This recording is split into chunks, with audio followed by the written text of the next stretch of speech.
Good morning. Good morning. My name is Moses Gaither Ganem. My pronouns are he, him. And along with Reverend Krista Taves and Reverend D. Evans, welcome to Eliot Chapel. Sharon Morgan is available for pastoral care if something is weighing on your heart.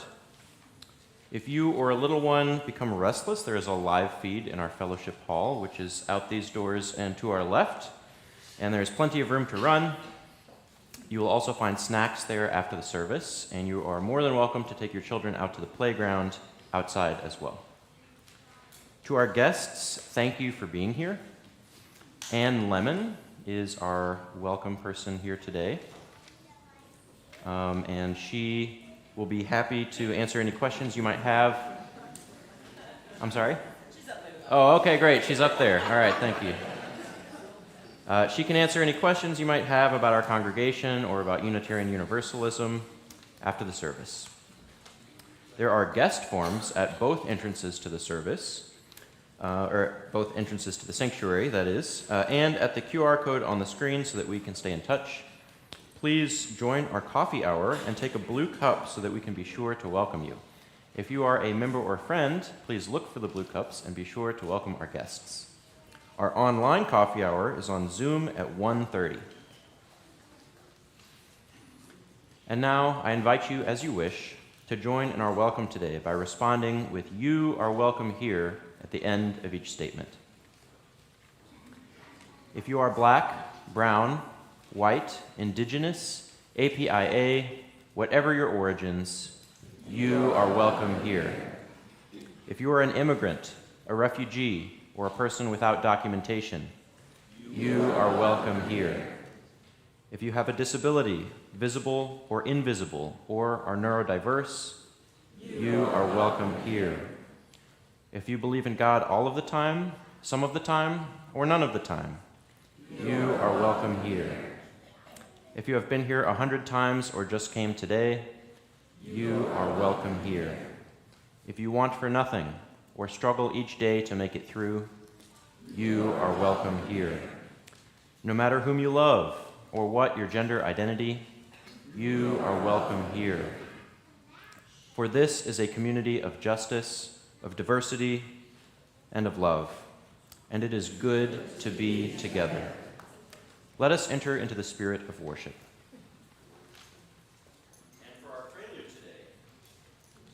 And for our prelude today, we would love for you to get out your phones and use the QR code on the screen, which is also in your order of service, to pull up a lighter on your phone like this so that you can participate. And make sure that you keep this open and handy for the interlude as well.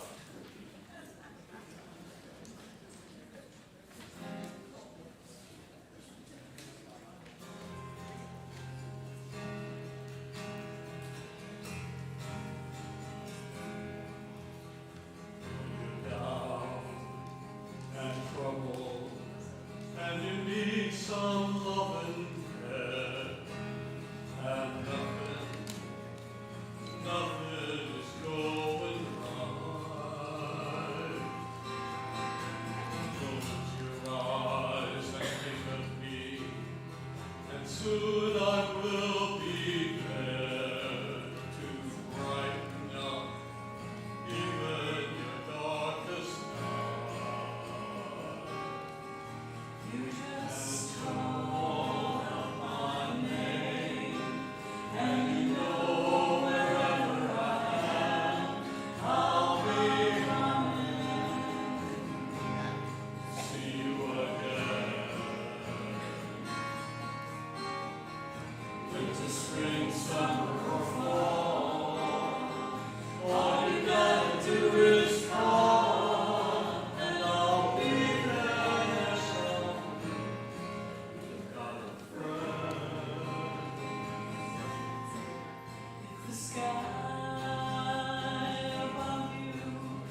So beautiful. Thank you. In Unitarian Universalism, our symbol is the flaming chalice, with the bowl representing beloved community and the flame, the spark of the divine that burns in each of us. Today, our chalice lighting words come from Albert Schweitzer. At times, our own light goes out and is rekindled by a spark from another person. Each of us has cause to think with deep gratitude of those who have lighted the flame within us. Please rise for our opening hymn, number 118, This Little Light of Mine.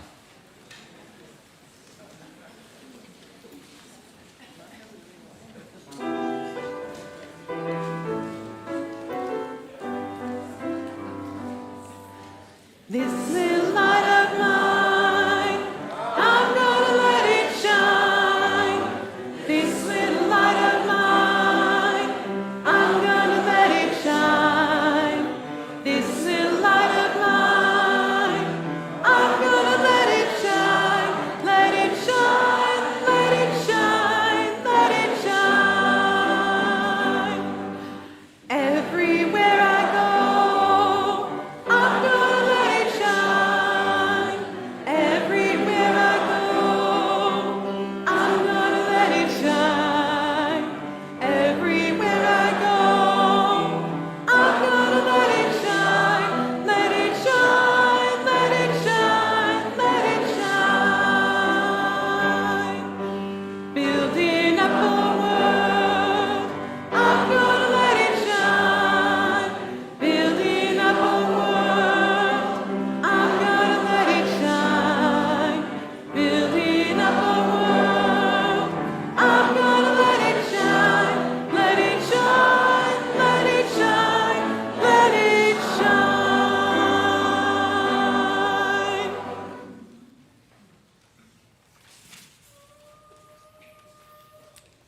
In Unitarian Universalism, our covenants are the agreements we make for who we want to be as a people. Let us join in speaking our congregational covenant. As a free congregation, we promise to one another our mutual trust and support. To create beloved community, we promise to be kinder to each other than we have to be. To listen fully to each other with an open mind and heart, to speak responsibly and respectfully, and to find ways to improve our church for all members and friends. Please be seated.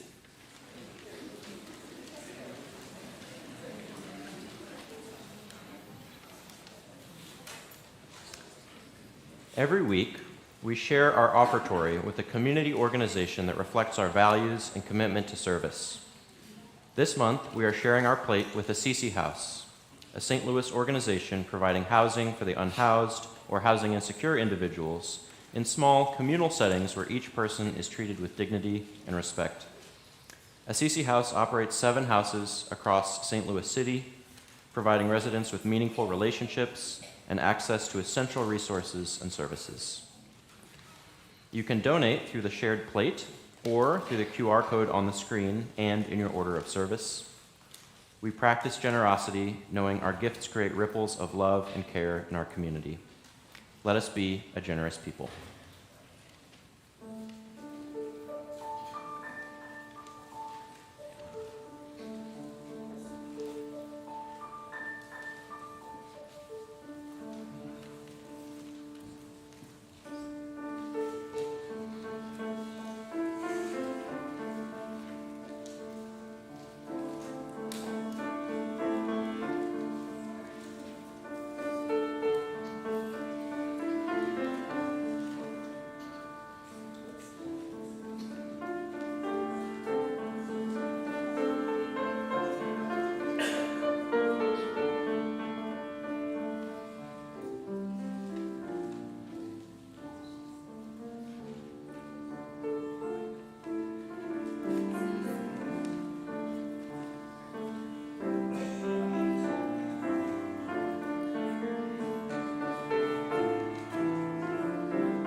Please join me in dedicating this offering. To the work of the church, which is weaving a tapestry of love and action, we dedicate our lives, and these are offerings.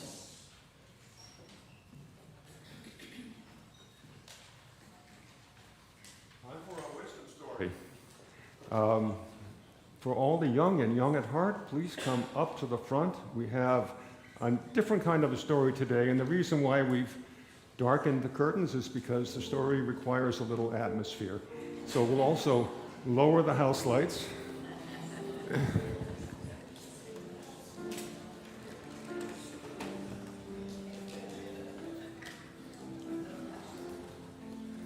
Here we go. Every youngster and all the young at heart in the front rows get a votive candle, because this story is about how we each bring a light to this room.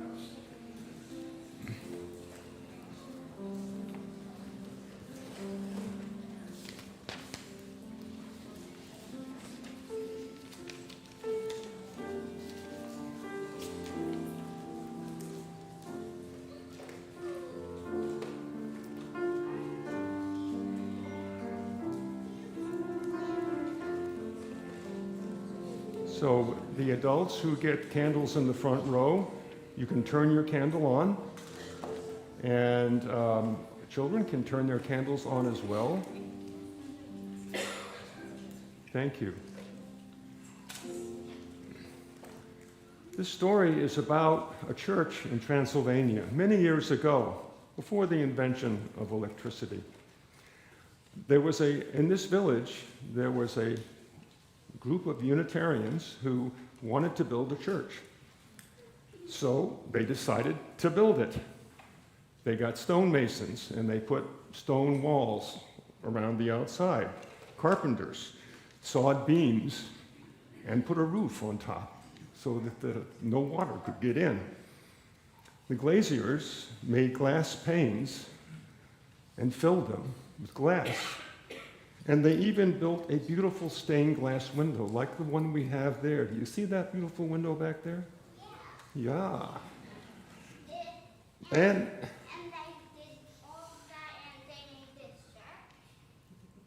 well, then they were almost ready to have a service.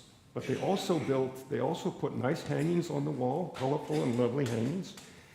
And at the end of the day, when the church was finally done, all of the people stood back to admire it. "We will rest now," said an elder, because everyone was tired and hungry. "And later tonight, we will come back for a service." But one little girl named Zora and her father stayed behind. They had brought their own bread and cheese, and after they had eaten, they went back inside. "Oh, look, Father," Zora cried. "See how beautiful."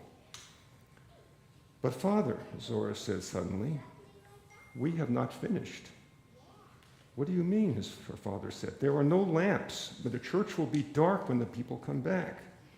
"Ah, no, Zora," said her father. "The light of the church comes from its people. You shall see." He rang the bell to call the people to the service. The sun had sat behind the mountains, and it was getting dark. Now, this is where we're going to be building a church up here on the chancel.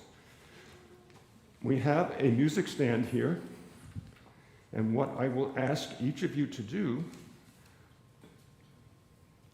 is to bring your lights up here on the music stand until they're all together. And these are the people returning to the sanctuary. Here's the bell. And you can you can also get lights from people in the front row and put them up on the, yes, great. How many do we have? Look at that.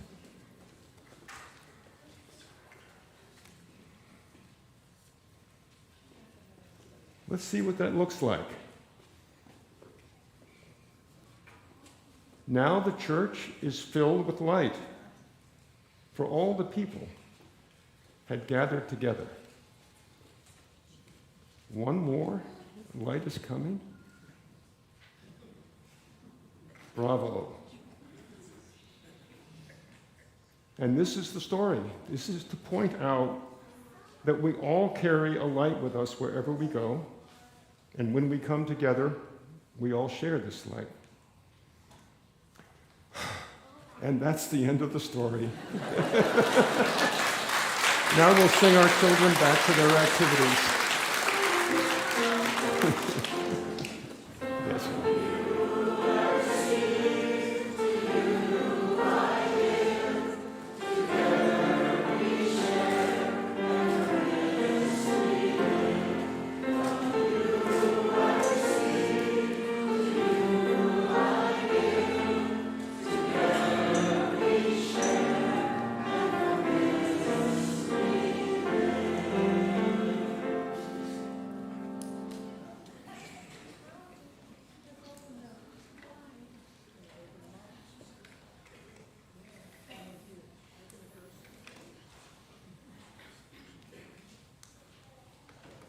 The words for our prayer today are from Connie Goodbread.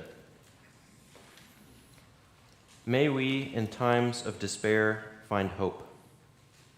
May we, in times of chaos, find clarity.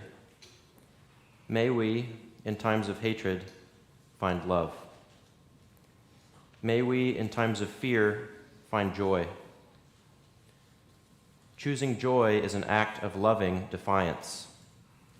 Choosing love is an act of loving defiance. Choosing clarity is an act of loving defiance. Choosing hope is an act of loving defiance. May we know the love that holds us and surrounds us. May we know that we are a part of that greater love. May we never succumb to divisions meant to isolate us, oppress us, and leave us hopeless.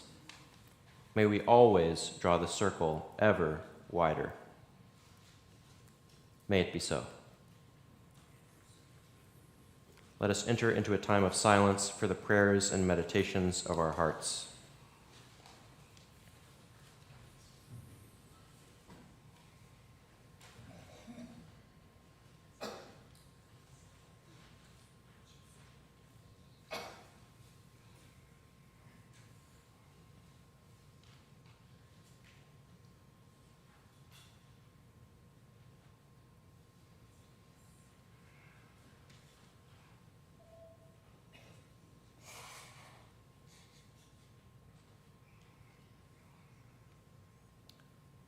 Let us speak the names of those we would hold in care.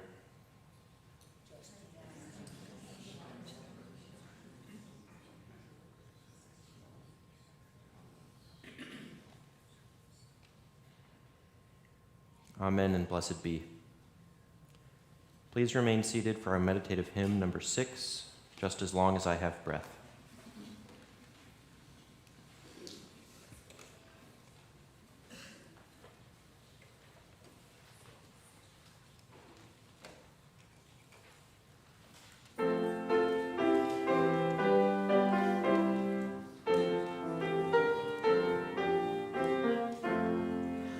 Just as long as I have breath, I must answer yes to life.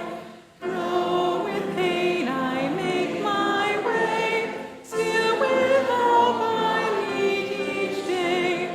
If they ask what I did well, tell them I said yes to life. Just as long as vision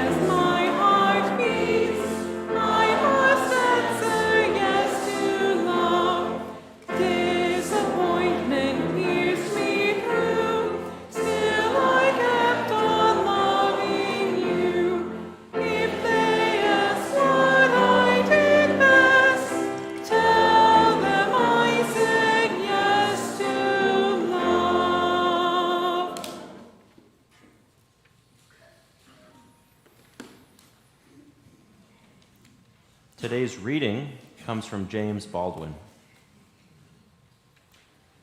The longer I live, the more deeply I learn that love, whether we call it friendship or family or romance, is the work of mirroring and magnifying each other's light.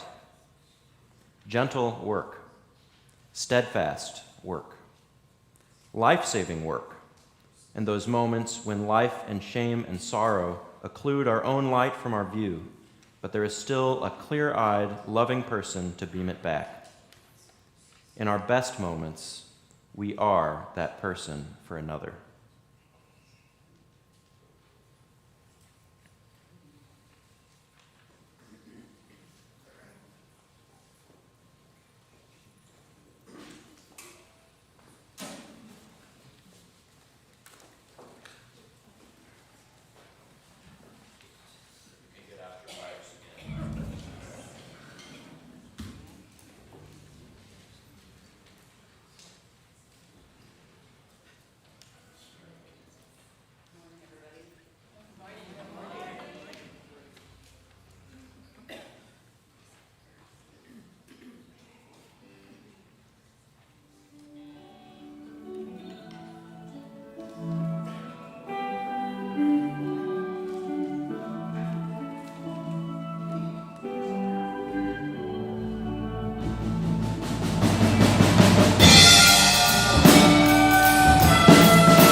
True confessions. I've always wanted to play in a rock band.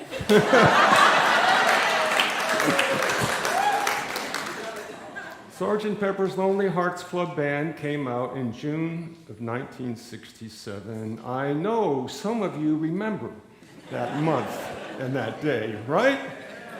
All right. I was 22 years old that summer, and I honed in on Someone to Love lyric as being about sex and romantic love. Yeah, romantic love and sex are certainly a part of the picture, but these days, I find myself paying a lot of attention to getting by with a little help from my friends, getting high, like right now, on music, on laughter, just being present in this beloved community. And I am going to try not to sing out of key. The Beatles put some additional spin on the idea of getting by, but with the lyric, "Are you sad because you're on your own?" It doesn't take very much to see the existential dilemma in that particular lyric. We are, after all alone inside our own skins, and we crave the love that comes with connection, recognition, and friendship. And a little help from our friends is also the love that happens when we gather together, each bringing our own light and warmth. We can look around the room and just see one smile. Sometimes that's enough to light up the whole place. Now, in preparing this service, I read this book, Love at the Center. You can see my marking tapes in here. Yeah. I read the whole thing, and by the way, there's a course on this that we'll be offering here in the fall, so check out the website for that. It's a good book. But I was struck in particular by a set of questions that were in one of the chapters. And these questions really struck me as being the way to visualize the spiritual discipline of love. And today I'm going to invite you to reflect on these questions with me. And the first question is the next slide. Who taught you about love? We know that infants require touch to be held in order to thrive. It's also a basic parenting impulse, and it's vital to the infant, and it's very important as well to the parents and to other adults. That is, if you let yourself do that holding, that loving to your infant friends. I don't have a distinct memory of being held as an infant, but I know that I was. I've got pictures. And I remember holding our son John, and I recall that the love I felt for him as an infant changed my life. Holding my infant son seemed like such a simple gesture. And it was simple, simply profound. Now I've been able to hold my grandchildren, Seamus, who's a big boy of 5, and Dela, who is not quite 2, and still loves to be held. You can tell where I'm going in this message. And I'm talking to myself here as well as to you. When you have a chance to hold a baby, ask permission, and then do it. Do it with pleasure, and you ask the baby as well as the parents. Do it with pleasure and love, because we adults can still learn about love, and just as we can give love in holding an infant. Is that a powerful spiritual discipline? Yes. And can you love doing it? Can you love your friends? Can you love the stranger? Yes, again. Now, as adults, being held in love remains vital to our well-being, although we frequently sublimate the experience of being touched, being held, and related to into many forms that are not simple physical holding. A few years ago, I had a dramatic experience of how important simple loving touch or recognition is, even to us adults. I signed up for a 10-day course in Vipassana meditation. 10 days of no talking, no eye contact, no reading, no writing, no music, and 10.5 hours of sitting in meditation every day. For the first 3 days of the course in the meditation room, we were instructed to focus on the sensation of the breath here at the entrance of the nostrils. 3 whole days. That's more than 30 hours. After 3 days, we were instructed to focus carefully on each part of our body in order, from head to toes, and then start at your toes and go back to your head. Repeat without rinsing. There were meal breaks during the day, but still no talking, no eye contact, and we also had time to walk in nature. And the effect is that you become very mindful of what thoughts your mind brings up, what food you're eating, and what you see when you walk in solitary isolation. Phew. After several days of this mindfulness practice, I was so hungry for any kind of mental stimulation from the outside that I found a can of insect repellent and read every word. And they don't make that easy. The type is very small. We were effectively starving ourselves of human contact as a way of gaining insight. Vipassana means gaining insight or clear seeing. And yes, I got some insight into love by that experience. And I began to see how important simple human contact is to us. And then I found out how we meditators would overcome that enforced isolation. So let's look at the next 2 questions. Next slide, please, in this exploration of the spiritual discipline of love. When and how have you felt you were loved? When and how have you felt you were loving? The way I felt love and gave love at the meditation center was entirely unexpected. At this meditation center, there's a half-mile footpath through woods, and on about the 3rd or 4th day, as I was walking in solitary mindfulness, I noticed something curious. There were numerous pebbles from the path that were stuck in crevices in the bark in trees along the path. Then I came to a footbridge over a stream bed, and on the flat railing of the footbridge, I saw a grouping of sticks and pebbles. It looked like a little house or a shrine somehow. And it was apparent that somebody or somebodies had carefully placed those pebbles and sticks in that very assemblage to be seen. So I found a particularly interesting pebble in the path, and I placed my offering into the assemblage. And every time I passed that place in subsequent days, I checked out the progress. There were frequently small additions, and there were more pebbles that had been added to the bark in the trees. We meditators were reaching out to each other with a friendly, loving touch. Each pebble or twig was like a message. I have been here, and I'm thinking about you. I hope you see me, and I hope that you will join me in peace and love. We did not know each other. We didn't know names or where we came from, really anything about our fellow meditators. We weren't friends in that sense. But we could speak with the voice of the kind of love I want to share with you today. I am here today. I see you. I love you, and I wish you well. Please join me. These were simple and profound gestures of recognition and friendship. So let's take a moment to put this in perspective. The kind of love that is embodied in our statement of shared values. Next slide, please. This was the statement of shared values graphic that was voted on and accepted 2 years ago by the UUA. Love is at the center of the UUA statement of shared values. Those are independence, equity, transformation, pluralism, generosity, and justice.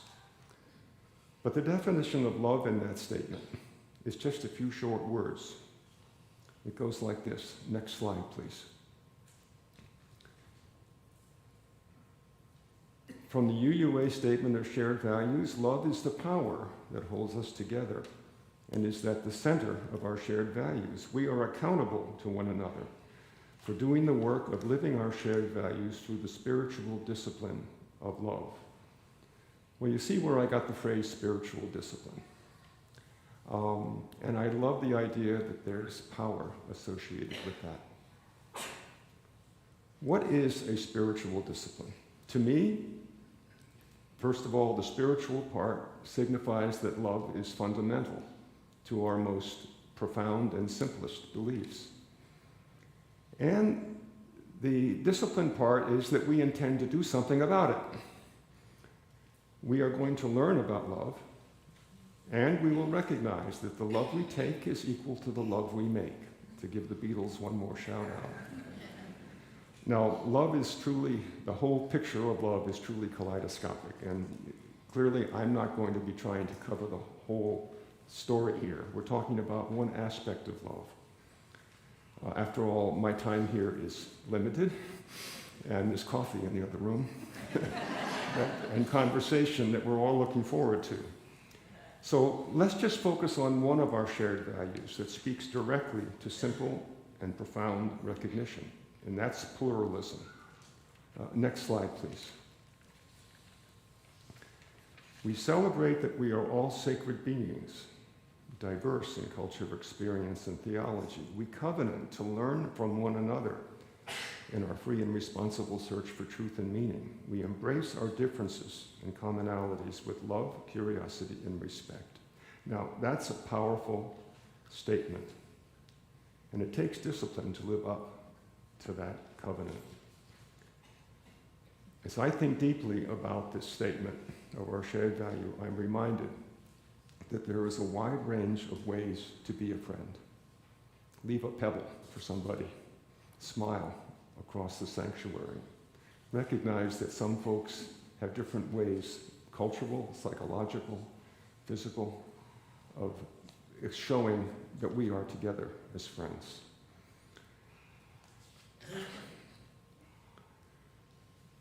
But it's all the kind of love that holds a baby in a warm embrace. It's simple and it's profound. It opens your heart to both the stranger and the old friend, the kind of love that calls us to embrace our differences and commonalities with love, curiosity, and respect. There was one final lesson about love that I learned at the meditation course. It has to do with the final two questions in our examination of the spiritual discipline of love. So the last slide, please. When and how have you failed to be loving, and what will you do now differently? Towards the end of the 10th and last day, we were invited to change our meditation practice. Instead of focusing just on the physical sensations in each part of our body in turn, we were instructed in what is called metta, sometimes referred to as loving kindness. Metta is an intentional focus on positive, loving feelings for others. I've since learned there are many forms of this practice, and one of those forms is in our teal hymnal. And it'll be our last hymn today. It goes like this. May I be filled with loving kindness. May you be filled with loving kindness. May we be filled with loving kindness. May I be well. May you be well. May we be well. May I be peaceful and at ease. May you be peaceful and at ease. May we be peaceful and at ease. May I be whole. May you be whole. May we be whole. Metta can help us answer these two questions, because metta goes right to the heart. Today, I find it useful to ask myself these two questions on a daily basis, because I find that I frequently fail to be loving. And the spiritual discipline of love calls for me to do better. Without going into persons, places, and things, this is how it goes for me. I fail to be loving when I don't tell a difficult truth with compassion. I will find the courage to speak truly. I fail to be loving when I focus on myself first, and when I speak more than I listen. I will find the strength in my heart to listen first and to speak compassionately. I fail to be loving when I believe that others do not care for me. I will learn to listen for the love that I make and the love that I take. I invite you to find a quiet time to ask yourself these questions. So may it be. Now, please rise in body and spirit for our closing hymn, number 1031, Filled with Loving Kindness.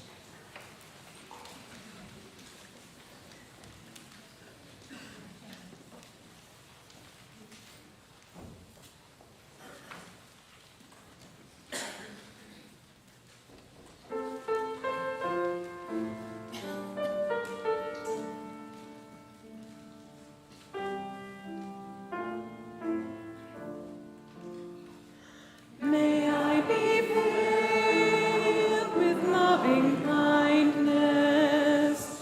May I be well. May I be filled with loving kindness. May I be well. May I be peaceful and at ease. May I be whole. May you be filled with loving kindness. May you be well. May you be filled with loving kindness. May you be well. May you be peaceful and at ease. May you be whole. May we be filled with loving kindness. May we be well. May we be filled with loving kindness. May we be well. May we be peaceful and at ease. May we be whole.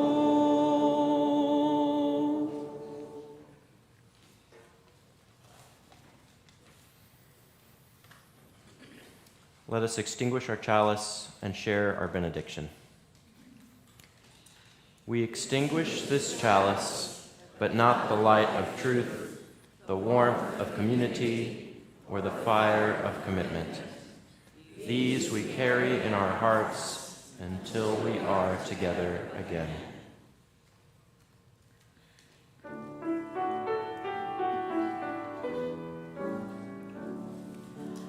We will keep a place for you wherever you may go. We'll sustain this home of faith and love you've come to know. Go in peace, bring hope to hearts that yearn. We will keep a place for you till you return. And now, may the Spirit of life hold you, may love bless you, and may joy find a place in your days. Go in peace. Thank you. That was beautiful. Second time you tried Yeah. it. You changed it a little bit. Yeah, I noticed. It was,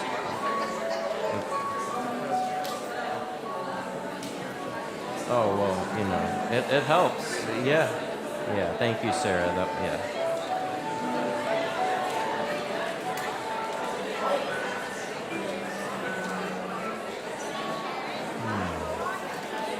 Yay.